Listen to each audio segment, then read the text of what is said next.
Slice cook ham naman here. Ayan. So, slice cook ham din over there. And then, ayan o.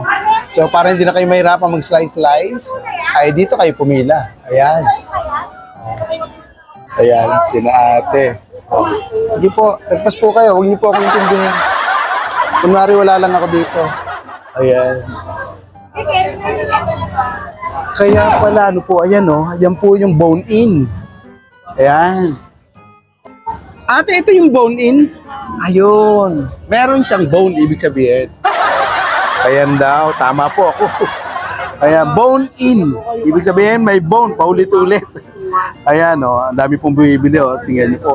Binibili po nila yung buo talaga. Para kasi pag-display nila sa lamesa, wow, panado, ang ganda. And then yung mga debone po, wala nang bones, ay ayan po, hihiwain nyo na lang.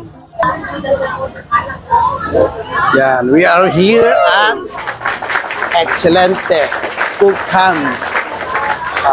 Ayan po yung pinaka-address nila, oh. Kung gusto nyo pong pumunta dito, nandito po tayo sa Capo, 155 Carlos Palangka Street, Quiapo, Manila. Barangay 306 daw to. Ayan.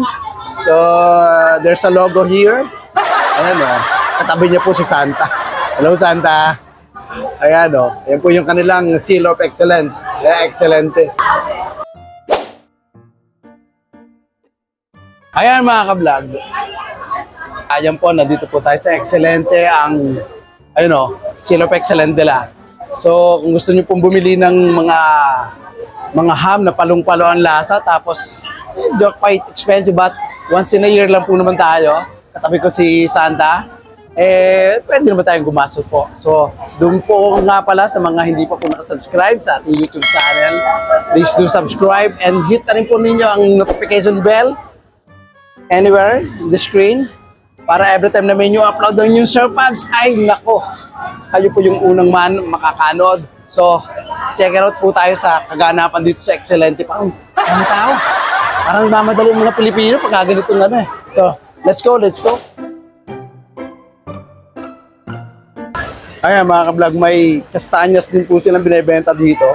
Hindi lang ham, may kastanyas pa yan, oh. Ang masarap yung kastanyas. Parang hindi pa ako nakakatikim ng kastanyas. Ganyan pala yung niluluto. Ilang oras yung niluluto? Ayan. Mga ka-vlog, 1.5 oras bago kayo makakain ng kastanyas. Ayan o. Magkano kilo nito? 480. O kita nyo? 480 tapos 1.5 oras.